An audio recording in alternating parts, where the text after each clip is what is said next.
In this video, pag-uusapan natin ang advantages and disadvantages ng mag-purchase ng isang pre-selling property.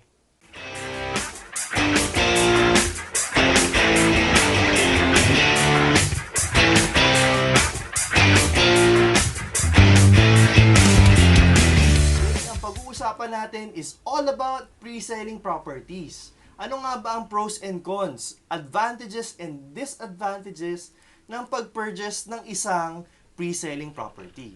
But before I proceed, I'd like to introduce myself. My name is Armand Cruz and I'm a real estate salesperson. I do house tours all the way from Laguna, Batangas, and also Cavite. And I also do tip videos like this. If you are new property home buyer or investor or naghahanap ka ng second home mo, I'd like to invite you to subscribe to my channel, like this post, and also hit the notification bell para ma-update ka sa mga bagong videos ko. Marami tayo iba-ibang pamamaraan para mag-purchase ng property dito sa Pilipinas. Number one is we can go to the bank, we can go to Pag-ibig or other financial institutions to check if they have properties for sale. Usually, ang mga nabibili dito ang mga foreclosure. Another way is yung napaka-popular ngayon na tinatawag nating pasalo. Pasalo is merong buyer, merong may-ari ng property na naka-loan na or nasa down payment pa, pero hindi niya na kayang ituloy or nagkaroon siya ng ibang plano, ita-transfer niya sa iyo, syempre with the specific down payment and also specific terms. Meron din tayong isa pang other way, which is ang tinatawag natin is resale or for sale by buyer na properties. Ito naman yung mga properties na meron ng may-ari dati, natirahan na siya, tapos siguro mga ilang years na-modify na yung bahay, na-improve na yung bahay. Yun ang tinatawag natin resale. And another way is also build and sell. Meron din tayong mga small developers na nagbebenta ng property na sila yung gumagawa, tapos binibenta sa'yo. Minsan rent-to-own, minsan terms nila, minsan in-house financing nila. Pero, hopefully, sa mga susunod na video, pag-uusapan pa natin yung mga ibang pamamaraan na yun. Today, ang pag-uusapan natin is pre-selling. So, ano nga bang ibig sabihin ng isang pre-selling property? Ang pre-selling or off-the-plan property, kung tawagin sa Western countries, ay isang project na hindi pa tapos pero binibenta na. Usually, binibenta siya during construction, so habang ginagawa yung lugar or habang ginagawa yung building, or binibenta siya during the planning stage. It means na pag nagpunta ka dun sa project, wala ka talagang makikita pang kahit anong bahay or building. Ang makita mo lang is lupa or pwede rin, baka meron na sila ng model house or office doon. If na-try mo na rin mag-tripping, na-try mo na rin mag-ikot na or magtingin ng properties dito sa Philippines, most probably na-encounter mo na siya. Ito yung mga, pag dinala ka ng agent or broker mo, makikita mo lang lupa, tapos may nakatirik doon na model unit. For example, that's for the house and lot. Kapag condo naman ang binibili mo, ganun din, lupa or nakabungkal na, okay, nagdig up sila ng foundation, tapos dadaling ka nila sa mall or kalapit na office wherein nandun yung model unit nila ng condo. So, ano nga bang advantage, disadvantage, or ano bang advantages ng pagbili ng pre-selling property? Number one. Ang number one advantage na nakikita ko is lower or discounted price. Bakit? Paano nagiging lower yung price? Usually kasi kapag may physical unit na or may nakatayo ng bahay, mas mahal na siya compared dun sa mga tinatayo pa lang. So, nangyayari, itong mga pre-selling properties na to are usually 30 to 50% lower than a property na may physical unit na. Yun ang isang kagandahan niya. Number two advantage of purchasing a pre-selling property is flexible payment terms or also better promos and also discounts. Since mahaba pa yung terms natin or mahaba pa yung waiting time natin to get yung physical unit natin, the developer or the owner of the land na building can offer you better payment terms. Ito yung mga nakikita natin sa mga websites ng real estate or mga developers sa Facebook, sa marketplace, or sa malls, yung mga flyers na nakikita na sa billboards, yung sinasabi nilang zero down payment, zero interest for this and so man. So, sabihin, kaya nila mag-offer ng zero down payment, sabihin, hindi mo kailangan mag-cash out ng malaking pera para makuha mo yung property. Kasi, if you purchase, kumpara lang natin, if you purchase let's say for example, isang foreclosed property or for sale by a buyer or resale property, nire-require ka usually to put up 20 to 30% down payment spot. When we say spot, maglalabas ka out of pocket kaagad, depende kung kailan, pero one time, maglalabas ka one time ng cash, 20 to 30% para mabayaran mo yung initial down payment na requirement ni bangko or no mismo may-ari. Ang difference naman ngayon with pre-selling, ang kaganahan ni pre-selling, since hindi pa nakatayo yung unit or wala pang unit, they can offer na no spot, hindi ka required na maglabas one time ng pera para makuha yung property. Ang nire-require lang nila is mag-reserve ka, pagka-reserve mo, magbabayad ka ng monthly for your down payment.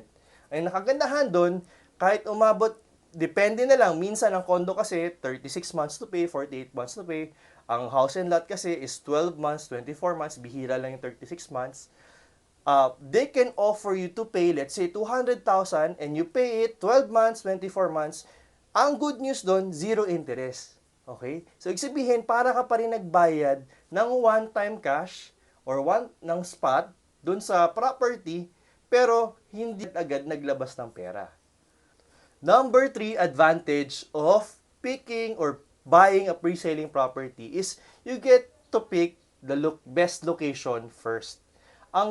Eto kasi, kapag bumalik ka kasi, let's say, may tinatawag kasi tayong ready for occupancy unit or yung mga ready-made units na or nakatayo na. Ang advantage ng ready-made unit is ready na siya. Pwede mo na siyang lipatan kaagad. Ang disadvantage na, usually, itong mga units na to, hindi mo mapipili yung exact location niya. For example, may specific preference. Gusto mo facing morning sun, or gusto mo may located sa ganitong area, etc., etc., malapit sa amenity area, or facing amenity area if it's a condo.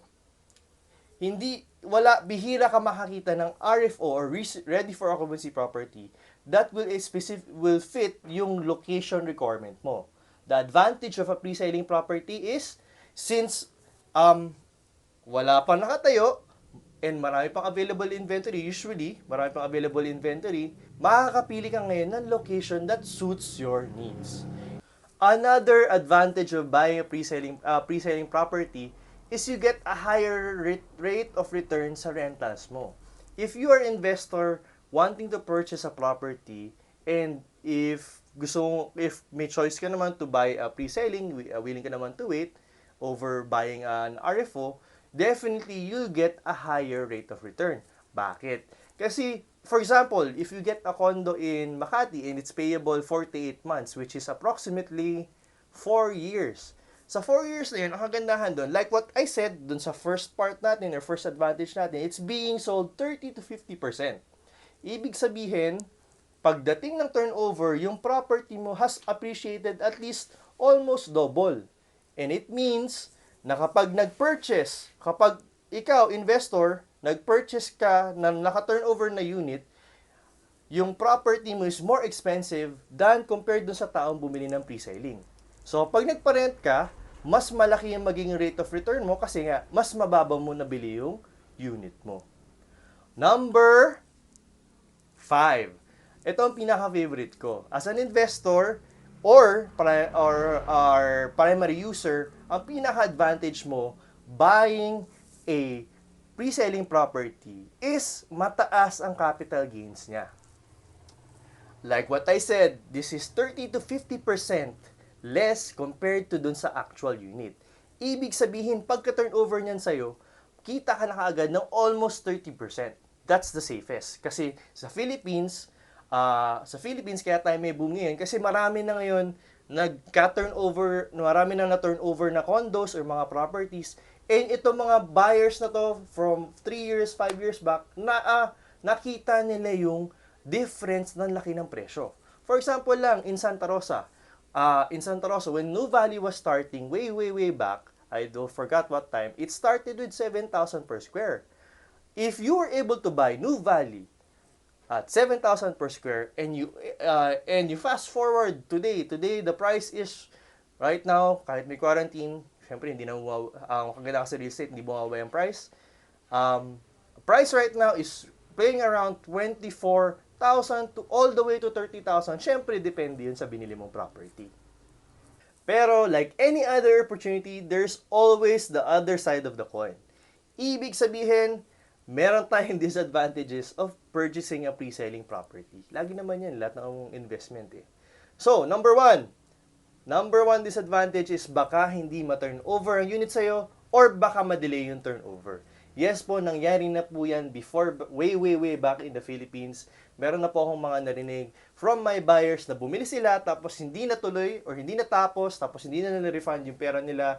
Or meron din tayong mga developers na talagang hindi nila maiwasan na ma-delay yung property. So, ano pwede natin gawin? Number one, you should do due diligence. I-check nyo muna yung background ng developer.